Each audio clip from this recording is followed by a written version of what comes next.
क्या आप जानते हैं कि कुत्ता हमेशा एक टांग उठाकर पेशाब क्यों करता है? क्या आपको पता है कि पुराने समय में महिलाएं अपना प्रेगनेंसी टेस्ट कैसे करती थी? क्या आपको पता है कि चंद्रमा पर एक शीशा रखा गया है, लेकिन क्यों? क्या आपको पता है कि दुनिया में एक ऐसा जानवर भी है जो भूख लगने पर अपने ही शरीर को खाना शुरू कर देता है? क्या आप जानते हैं कि दुनिया में एक ऐसी भी झील है जिसका पानी खून की तरह लाल है? क्या आपको पता है कि अगर प्लेन का दरवाजा हवा में खुल जाए तो उसका नतीजा क्या होगा? इन अमेजिंग फैक्ट्स को जानने के लिए इस वीडियो को आखिर तक जरूर देखें।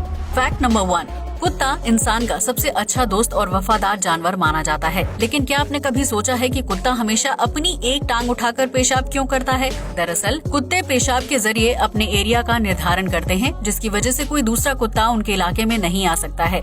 ऐसे में कुत्ते को पेशाब करते समय इस बात का ध्यान रखना होता है कि वो जिस भी चीज पर पेशाब कर रहा है उसकी गंध दूसरे कुत्ते को आसानी से मिल जाए। इसलिए कुत्ते अपनी एक टांग को उठाकर पेशाब करते हैं ताकि वो थोड़ा ऊंचाई तक पहुँच सके और उसकी गंध आसानी से दूसरे कुत्तों की नाक तक पहुंच जाए। अगर कुत्ता टांग उठाए बिना पेशाब करेगा तो उसकी गंध कुछ ही देर में उड़ जाएगी, जबकि टांग उठाकर पेशाब करने से किसी भी चीज के ऊपर गंध का प्रभाव ज्यादा समय तक रहता है। यही वजह है कि कुत्ते पेशाब करने के लिए एक निर्धारित ऊंचाई का चुनाव करते हैं, जिसके लिए उन्हें एक टांग उठाने की जरूरत होती है। फैक्ट नंबर 2, हिंदू समेत दुनिया के विभिन्न धर्मों में व्यक्ति की मौत के बाद अंतिम संस्कार की प्रक्रिया को पूरा किया जाता है ताकि मृतक की आत्मा को शांति मिल सके। लेकिन क्या आपने कभी जिंदा इंसान का अंतिम संस्कार होते हुए देखा है? अगर नहीं तो इसके लिए आपको साउथ कोरिया जाना होगा। इस देश के लोग जीवित रहते हुए अपने अंतिम संस्कार की प्रक्रिया को पूरा होते हुए देखना चाहते हैं, जिससे वो मौत के सत्य को पूरी तरह से अपना सके। इसके लिए साउथ कोरिया के सियोल शहर में एक खास तरह का सेंटर है,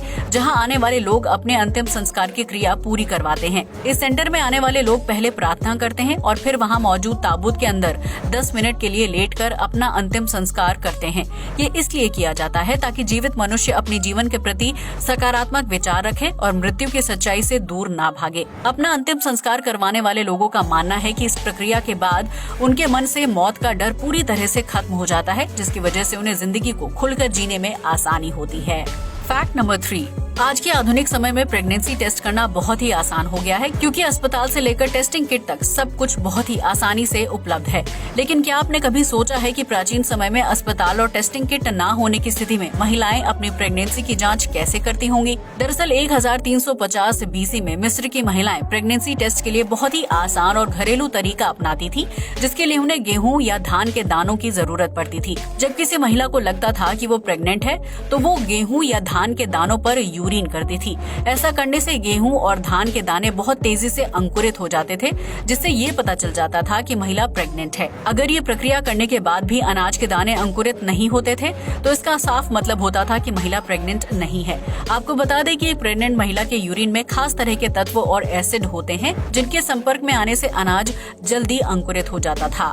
फैक्ट नंबर 4, ये तो हम सभी जानते हैं कि शरीर को ऊर्जा देने के लिए खाना बेहद जरूरी है, वरना कमजोरी और भुखमरी के कारण इंसान की मौत हो सकती है।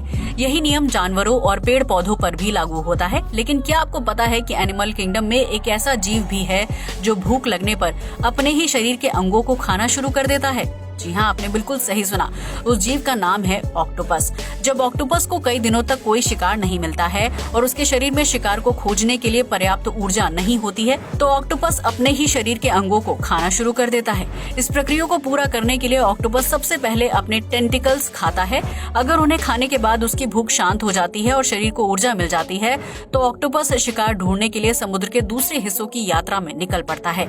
लेकिन अगर किसी वजह से ऑक्टोपस की भूख शांत नहीं होती है तो वो अपना दिल और दिमाग खाने लगता है। हालांकि अपने शारीरिक अंगों को खाने से ऑक्टोपस की मौत नहीं होती है, क्योंकि उसके पास 3 दिल और 11 दिमाग होते हैं। इसके अलावा उनके टेंटिकल्स भी कुछ समय बाद दोबारा से पैदा हो जाते हैं। इसलिए भूख लगने की स्थिति में ऑक्टोपस कभी कभी अपने ही शरीर को खाना शुरू कर देता है। फैक्ट नंबर 5, आज तक आपने 2 देशों के बीच सीमा विवाद के किस्सों के बारे में सुना होगा, लेकिन आज हम आपको भारत के एक ऐसे रेलवे स्टेशन के बारे में बताने जा रहे हैं जो 2 राज्यों के बीच बटा हुआ है।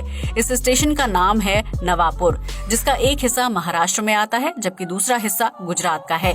दरअसल नवापुर रेलवे स्टेशन गुजरात और महाराष्ट्र के बॉर्डर पर है, इसलिए ये स्टेशन दोनों राज्यों के बीच आधा आधा बटा हुआ है।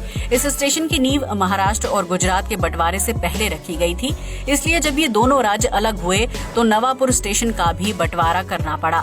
इस स्टेशन पर प्लेटफॉर्म और कुर्सियों पर एक लाइन बनाई गई है जो गुजरात और महाराष्ट्र राज्य को एक दूसरे से अलग करने का काम करती है। हालांकि इसका मतलब ये नहीं है कि नवापुर रेलवे स्टेशन पर आने वाले यात्रियों को एक राज्य से दूसरे राज्य की सीमा रेखा पार करने की अनुमति नहीं है, क्योंकि ये राज्य सीमा है न कि देश की सीमा। इसलिए नवापुर स्टेशन पर भी यात्रियों के लिए सभी आम सुविधाएं और नियम कानून है। बस इस स्टेशन पर खींची गई लकीर इसे दूसरे स्टेशनों से अलग बनाती है। Fact number 6। आज तक आपने कई तरह के मजेदार त्योहारों के बारे में सुना होगा, लेकिन नीदरलैंड में एक बहुत ही अजीबोगरीब फेस्टिवल सेलिब्रेट किया जाता है।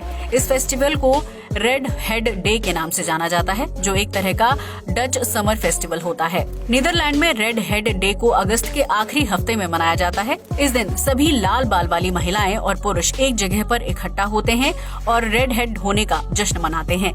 नीदरलैंड के अलावा रेड हेड डे कई अन्य देशों में भी मनाया जाता है, लेकिन हर देश में इस फेस्टिवल की तारीख और महीना अलग होता है। आपको बता दें कि रेड हेड डे की शुरुआत साल 2005 में की गई थी, ताकि लाल रंग के बालों के साथ जन्म लेने वाले बच्चों को सामान्य नजरों से देखा जा सके।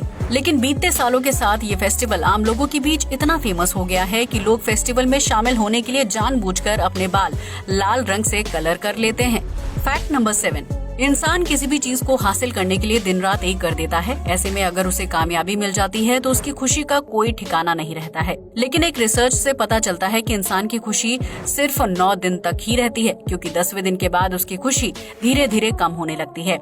यानी अगर आप किसी प्रतियोगिता को जीतने की पूरी कोशिश करते हैं और उसे जीत जाते हैं तो आपको शुरुआत के 9 दिन बहुत खुशी होगी, लेकिन 10वें दिन के बाद आपकी वही खुशी कम होने लगेगी। ऐसे में कुछ दिनों बाद उस जीत को हासिल करने की खुशी पूरी तरह से खत्म हो जाएगी। ऐसा इसलिए होता है क्योंकि हमारे शरीर में जीत के बाद एक तरह का हार्मोन रिलीज होता है जो दिमाग को खुशी का एहसास करवाता है। लेकिन जैसे जैसे शरीर में इस हार्मोन की कमी होने लगती है, वैसे वैसे व्यक्ति को उस जीत के लिए महसूस होने वाली खुशी भी कम हो जाती है।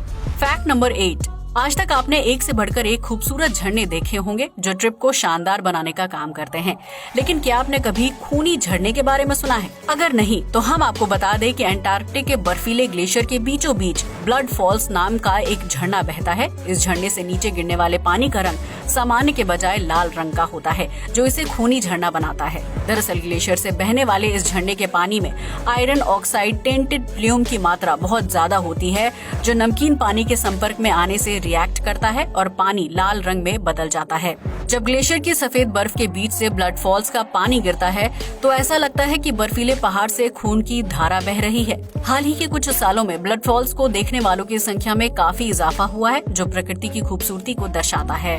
Fact number 9। ये तो हम सभी जानते हैं कि चंद्रमा पर पहला कदम रखने वाले इंसान का नाम नील आर्मस्ट्रांग था, जिन्होंने अपोलो 11 मिशन के दौरान चंद्रमा की सतह पर मून वॉक किया था।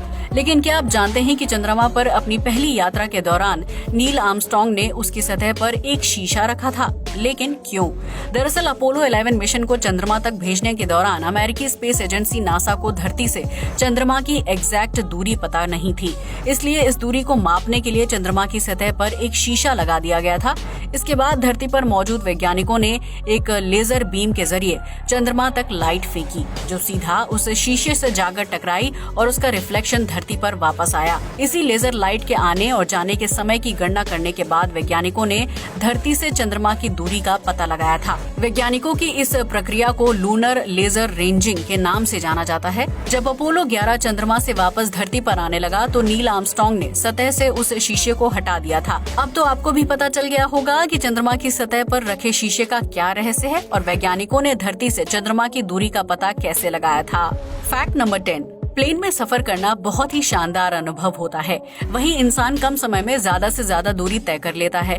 लेकिन क्या आपने कभी सोचा है कि अगर हवा में उड़ने वाले प्लेन का दरवाजा अचानक से खुल जाए तो क्या होगा? वैसे तो सुरक्षा इंतजामों के बीच इस तरह की घटना का होना नामुमकिन है, लेकिन जाने अनजाने कभी ऐसा हो गया तो क्या होगा? दरअसल जब प्लेन हवाई पट्टी से टेक ऑफ कर रहा होता है तो उसके अंदर और बाहर का प्रेशर लगभग बराबर होता है, लेकिन जैसे ही प्लेन हवा में उड़ने लगता है उसके अंदर का प्रेशर बहुत ज्यादा बढ़ जाता है। ऐसे में अगर किसी तकनीकी खराबी की वजह से प्लेन का दरवाजा खुल जाए तो अंदर और बाहर के प्रेशर में बहुत ज्यादा फर्क होने की वजह से प्लेन डिसबैलेंस होने लगेगा। इसकी वजह से प्लेन के अंदर मौजूद छोटी से छोटी चीज और यहाँ तक कि इंसान भी प्रेशर के साथ बाहर की तरफ जाने लगेगा। ऐसे में प्लेन प्लेन क्रैश होने की वजह से बड़ी दुर्घटना हो सकती है।